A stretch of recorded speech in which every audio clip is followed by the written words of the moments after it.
MSCৰ উদ্যোগত কৃতি ছাত্ৰ-ছাত্ৰীক সম্বৰ্ধনা। আজি মিচিং স্বায়ত্তশাসিত পৰিষদ আৰু Tmpkৰ সহযোগত 17 নম্বৰ মিংমাং পৰিষদীয় সমষ্টিৰ মহৰী কেম্প শিল্পী সৈনিক প্ৰেক্ষাগৃহত উচ্চ মাধ্যমিক আৰু উচ্চতৰ মাধ্যমিক পৰীক্ষাত সুখ্যাতিৰে উত্তীৰ্ণ হোৱা 112 গৰাকী ছাত্ৰ-ছাত্ৰীক বিশেষভাৱে সম্বৰ্ধনা জনোৱা হয়। অনুষ্ঠানত মুখ্য অতিথি হিচাপে উপস্থিত থাকে MSCৰ মুখ্য কাৰ্যবাহী সদস্য তথা স্থানীয় সাধাৰণ সদস্য পৰমানন্দ চায়েঙিয়া।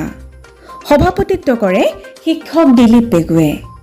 অনুষ্ঠানত উপস্থিত থাকে মিচিং জাতীয় সংগঠনৰ নেতৃবৃন্দ, শিক্ষাগুৰু, অভিভাৱকৰ লগতে স্থানীয় ৰাইজ। মিংমাং সমষ্টিৰ অন্তৰ্গত তিনিখন পঞ্চায়তৰ আজি যিসকলে বছৰ হায়াৰ ছেকেণ্ডেৰী আৰু SSLC পাছ কৰিলে তেওঁলোকক আজি ইয়াতে আমাৰ জাতীয় সংগঠনৰ সম্বৰ্ধনা জনাইছোঁ। ইয়াত প্ৰায় হায়াৰ ছেকেণ্ডেৰীত 52জন আৰু SSLCত 60জন ছাত্ৰ-ছাত্ৰী উত্তীৰ্ণ হৈছে। তেওঁলোকক আমি সম্বৰ্ধনা জনাইছোঁ।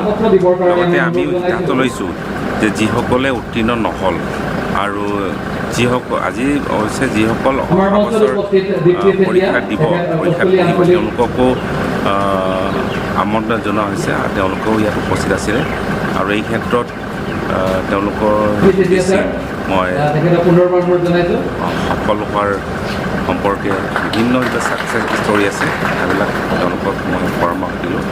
আৰু আমি পৰৱৰ্তী পৰ্যায়ত যিসকল উত্তীৰ্ণ হ'ব নোৱাৰিলে তেওঁলোককো আমি আনুষ্ঠানিকভাৱে তেওঁলোকৰ পৰা জানিবলৈ চেষ্টা কৰিম আৰু তেওঁলোকক আমি সফল কাহিনীসমূহ তেওঁলোকক অৱগত কৰাই তেওঁলোকে উত্তীৰ্ণ হ'ব নোৱাৰিলেও বিভিন্ন ক্ষেত্ৰত তেওঁলোকৰ সম্ভাৱনা সম্পৰ্কে আমি তেওঁলোকক জনাম আৰু তেওঁলোকক সহযোগ আমি আগবঢ়াম। অনুপ্ৰেৰণা যোগাবৰ কাৰণে আমি অভিনন্দন অনুষ্ঠান প্ৰতি বছৰে আমি কৰা হৈছে। ঠিক তেনেধৰণে আজি 18 তাৰিখে আমি এই অনুষ্ঠানটো আয়োজন কৰা হৈছে। ইয়াৰে 17 নং মিংমাং সমষ্টিৰ অন্তৰ্গত 3খন আমাৰ আঞ্চলিক সমিতি আছে, কচুতলি, মিংমাং আৰু উপমাটি। আৰু এই 3খন আঞ্চলিক সমিতিৰ আমি 112 গৰাকীক আমি আজি ইয়াত মিচিং স্বায়ত্তশাসিত পৰিষদৰ মাননীয় মুখ্য কাৰ্যবাহী সদস্য পৰমানন্দ চায়েঙিয়া ছাৰে শুভাৰম্ভ কৰিছে। আৰু তেখেতৰ যিবিলাক পৰামৰ্শ, চায়েঙিয়া ছাৰৰ যিটো পৰামৰ্শৰ আৰ্হিত বা তেখেতৰ যিবিলাক লক্ষ্য আৰু উদ্দেশ্য, তো সেই লক্ষ্য আৰু উদ্দেশ্যক আগত ৰাখি আমি 17 নং মিংমাং সমষ্টিৰ এই কাৰ্যসূচীবিলাক আমি গ্ৰহণ কৰা হৈছে। আৰু সেই কাৰ্যসূচীৰ জৰিয়তে আমি আমাৰ সুখ্যাতিৰে উত্তীৰ্ণ ছাত্ৰ ছাত্ৰীসকলক আমি ভৱিষ্যত কেনেধৰণে গঢ় দিব লাগে বা ভৱিষ্যতত কেনেধৰণে এজন সফল মানুহ হ'ব লাগে, কেৱল আমি শিক্ষিত হ'লে নহ'ব, এতিয়া সফল মানুহ কেনেকৈ হ'ব লাগে, সেই সফল হ'বৰ কাৰণে সফল হোৱাৰ আঁৰত কোন থাকিব লাগিব, সেই কথাবিলাক আজি মিচিং স্বায়ত্তশাসিত পৰিষদৰ মাননীয় মুখ্য কাৰ্যবাহী সদস্য পৰমানন্দ চায়েঙিয়া ছাৰে খুব সুন্দৰকৈ ব্যাখ্যা কৰিছে।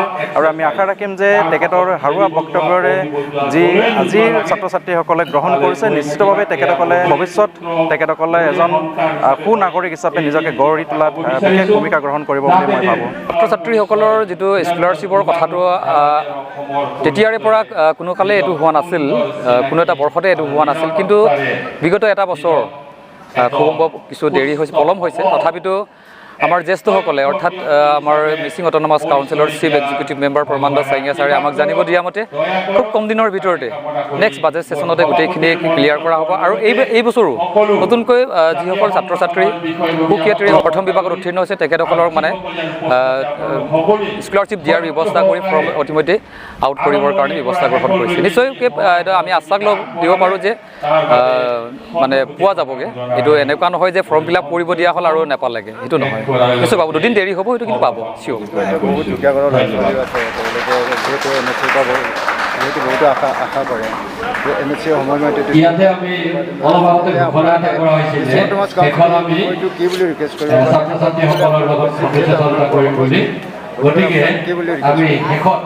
আচলতে কথাবিলাক এনেকুৱা নহয় যে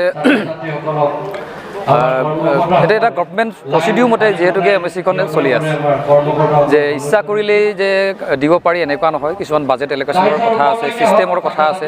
জ্যেষ্ঠসকলে সেইবিলাক সম্পৰ্কে নিশ্চয় আলোচনা কৰিছে আৰু জানে তেখেতসকলে।